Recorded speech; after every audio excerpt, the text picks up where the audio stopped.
एक टॉपिक मैं उठाऊंगा और समझाऊंगा कि कैसे काम करना है, वैसे ही आपको चैप्टर के सारे टॉपिक पे वही फॉर्मूला, वही टिप्स अप्लाई कर देनी। फॉर्मूले कभी भी याद नहीं करने, कोई भी फॉर्मूला हो फिजिक्स का आपको याद नहीं करने। कुछ इस तरीके से मोशन करेगा जब तक इसके पास हॉरिजॉन्टल वेलोसिटी है। क्यों वर्ड हमेशा यूज किया करो फिजिक्स के कंसेप्ट के अंदर, कैसे हुआ, क्यों हुआ, ये सारी चीजें यूज करोगे तब जाके आपका कंसेप्ट बहुत अच्छा होगा। Hello everyone, welcome back to my new video. तो आज के इस वीडियो में हम लोग डिस्कस करने वाले हैं why students overrate physics. Physics को स्टूडेंट ओवररेट क्यों करते हैं। आज की इस वीडियो में मैं आपको एक ऐसा सॉल्यूशन दूंगा जिसके हेल्प से आपको फिजिक्स में इंटरेस्ट भी आ जाएगा और फिजिक्स में मार्क्स आने भी शुरू हो जाएंगे। तो बस लास्ट तक इस लेक्चर को जरूर देखना। तो सबसे पहले मुझे एक बात बताओ, सबसे पहला पॉइंट यही है कि अगर कोई बच्चा पढ़ाई ही नहीं करेगा, अगर कोई बच्चा पढ़ाई ही नहीं करेगा तो उसको फिजिक्स ही नहीं कोई भी सब्जेक्ट में दिक्कत आएगी। तो मैं ये समझ के चल रहा हूं कि आप लोग पढ़ाई करते हो या फिर इस वीडियो को देखने के बाद आप लोग आगे से पढ़ाई करना शुरू कर दोगे। तो सबसे पहले तो मैं 2 पॉइंट्स लिख रहा हूं, आप सिलेक्ट करना इसमें से कौन से आपके पॉइंट है, फिर इन दोनों पॉइंट्स का सॉल्यूशन दूंगा जो कि एग्जैक्ट सॉल्यूशन होगा आपके प्रॉब्लम का। चलो शुरू करते हैं। फर्स्ट ये है कि भैया मैं पढ़ता हूं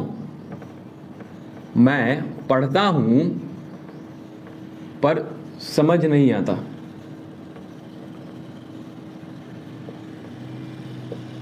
सेकंड पॉइंट यह है कि भैया मैं सही तरीके से नहीं पढ़ता, मैं सही तरीके से नहीं पढ़ता।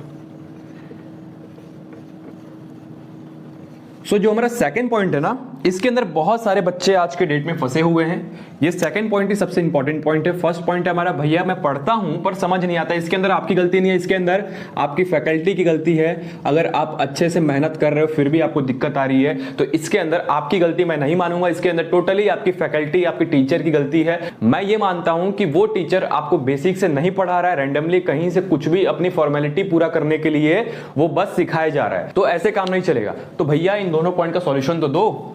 तो इन दोनों पॉइंट का सॉल्यूशन मैं आपको लाइव देने वाला हूं। वो कैसे, एक टॉपिक मैं उठाऊंगा और समझाऊंगा कि कैसे काम करना है, वैसे ही आपको चैप्टर के सारे टॉपिक पे वही फॉर्मूला, वही टिप्स अप्लाई कर देनी है जो भी मैं बताने वाला हूं। ठीक है। सपोज मान लो कि मेरा आज का टॉपिक है प्रोजेक्टाइल मोशन। क्या है टॉपिक?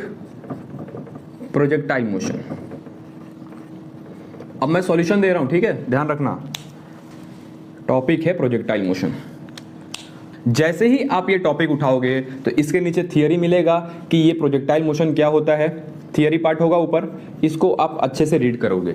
थियरी को अच्छे से रीड करोगे 1 से 2 बार। रीडिंग कर लिया आपने थियरी पार्ट हम लोगों ने रीडिंग कर ली कि अगर एक ऑब्जेक्ट को थीटा एंगल पे थ्रो करते हैं तो उसके पास वर्टिकल वेलोसिटी होती है, हॉरिजॉन्टल वेलोसिटी होती है, और जो ऑब्जेक्ट है वो एक पैराबोलिक पाथ ट्रेस करेगा। ये सारी चीजें हम लोगों ने थियरी में कंप्लीट कर ली है कि ये प्रोजेक्टाइल मोशन क्या होता है। मतलब ओवरऑल हमने समझ लिया है कि प्रोजेक्टाइल मोशन क्या होता है। अब मैं सपोज यहाँ पे एक डायग्राम बनाता हूँ। ये हमारा एक ऑब्जेक्ट है, इसको थीटा एंगल पे u वेलोसिटी से थ्रो किया है, हॉरिजॉन्टल से, दिख रहा है आपको। तो इसके पास 2 कंपोनेंट है, एक है u cos थीटा, थीटा के साथ जो होता है वो होता है cos थीटा, थीटा के 90 डिग्री पे होता है वो होता है sin थीटा। तो u sin थीटा, इसके 2 कंपोनेंट। अब मुझे एक चीज बताओ, ये जो आप कंपोनेंट देख रहे हो इसके रोल क्या है? टीचर फैकल्टी हर चीज नहीं बताएगा तो आपको सोचना पड़ेगा कि ये 2 चीज है क्या और इसका काम क्या है। तो देखो इसका काम क्या है। u cos थीटा जब तक है ऑब्जेक्ट का मोशन हॉरिजॉन्टल होगा, और u sin थीटा जब तक है ऑब्जेक्ट का मोशन वर्टिकल भी होगा। इसमें दोनों मोशन होता है, इसीलिए पाथ पैराबोलिक ट्रेस करता है। मतलब एट अ टाइम ऊपर भी जाएगा और x डायरेक्शन में भी जाएगा, दोनों डायरेक्शन में जाएगा। ये चीज आपको सोचनी पड़ेगी अगर आपको कोई नहीं बताता है तो। ऐसे ही सारे टॉपिक में दिमाग लगाना पड़ेगा। इसके अंदर हम लोगों ने थियरी देख ली और अब हम लोगों ने क्या किया है, डायग्राम बना के इसको और अच्छे से समझ लिया। अंडरस्टैंडिंग हमारा अब लगभग 60% इस टॉपिक के ऊपर हो गया। सिर्फ अंडरस्टैंडिंग हुआ कि ये मोशन होता क्या है। अब मान लो कि हमने डिराइवेशन किया और टाइम निकाला तो आया 2u sin theta by g।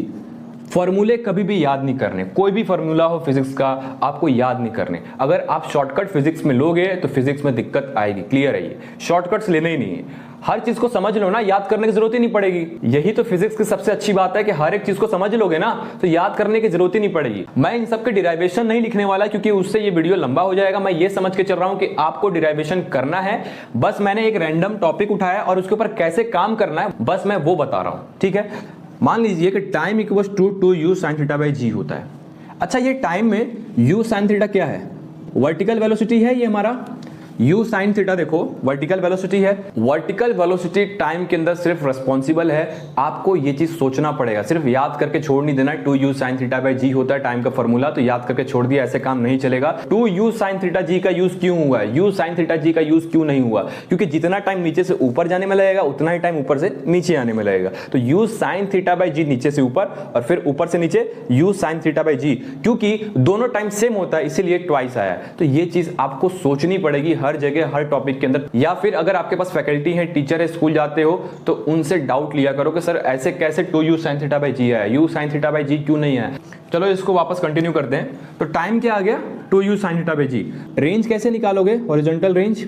Horizontal range के लिए सिर्फ और सिर्फ हॉरिजॉन्टल वेलोसिटी ही रिस्पॉन्सिबल होगा। कैसे? मान लो कि ये मेरे पास एक ऑब्जेक्ट है और इसका हॉरिजॉन्टल वेलोसिटी ये है, तो ये कुछ इस तरीके से मोशन करेगा जब तक इसके पास हॉरिजॉन्टल वेलोसिटी है। यहाँ से ऐसे आया और यहाँ पे रुक गया, यहाँ पे इसकी हॉरिजॉन्टल वेलोसिटी 0 हो गई। मतलब जब तक हॉरिजॉन्टल वेलोसिटी है ये ऑब्जेक्ट का मूवमेंट हो रहा था, इसका डिस्प्लेसमेंट हो रहा था, लेकिन जैसे ही खत्म हो गई वैसे ही इसका डिस्प्लेसमेंट रुक गया। मतलब यहाँ से लेके इस पॉइंट तक का ही डिस्प्लेसमेंट कंसिडर होगा, क्योंकि हॉरिजॉन्टल वेलोसिटी जब तक है तब तक रेंज आ रहा था, जैसे ही 0 हो गई रेंज नहीं आ रहा है। मतलब रेंज के अंदर हॉरिजॉन्टल वेलोसिटी हम लोग यूज करेंगे कैसे? डिस्प्लेसमेंट इज इक्वल्स टू होता है वेलोसिटी इनटू टाइम, वैसे ही range is equals to velocity in x direction into time taken.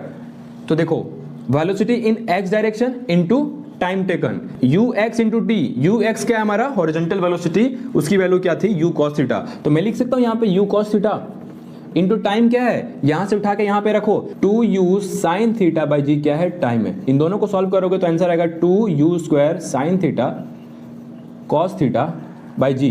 इसको फर्दर सॉल्व करोगे तो हमारे पास जो आंसर आएगा u square sin 2 theta by g. 2 sin theta cos theta को मैंने लिख दिया sin 2 थीटा बाई जी। तो हम लोगों ने क्या किया? सिर्फ फॉर्मूला नहीं निकाला, हम लोगों ने चीजों को समझा कि कैसे कैसे चीजें काम करती है। ऐसे ही टॉपिक को आपको भी समझना है। जितना ही फिजिक्स आप करते जाओगे, जितना ही फिजिक्स आप समझते जाओगे, उतना ही फिजिक्स आसान होते जाएगा, उतना ही फिजिक्स में आपका ग्रिप आते जाएगा। क्यों वर्ड हमेशा यूज किया करो फिजिक्स के कंसेप्ट के अंदर, कैसे हुआ, क्यों हुआ, ये सारी चीजें यूज करोगे तब जाके आपका कंसेप्ट बहुत अच्छा होगा। And the last one, types of question solve करो। जितने भी टाइप्स ऑफ क्वेश्चन सॉल्व करोगे उतना ही आपका टॉपिक स्ट्रांग होते जाएगा। अब डिपेंड करता है कि जो बच्चा ज्यादा टाइप का क्वेश्चन सॉल्व करेगा वही एग्जाम में स्कोर कर पाएगा। तो बस आज के इस वीडियो में यही था। अगर आपको ये वीडियो हेल्पफुल लगा, अच्छा लगा तो लाइक कर देना, चैनल पे नए हो तो सब्सक्राइब कर देना। ऐसे और वीडियोस हमारे चैनल पे आते रहेंगे। अगर आपको कोई भी प्रॉब्लम है तो नीचे कमेंट करके बताओ। Thank you so much for watching this video. मिलते हैं किसी नए वीडियो में, तब तक के लिए बाय।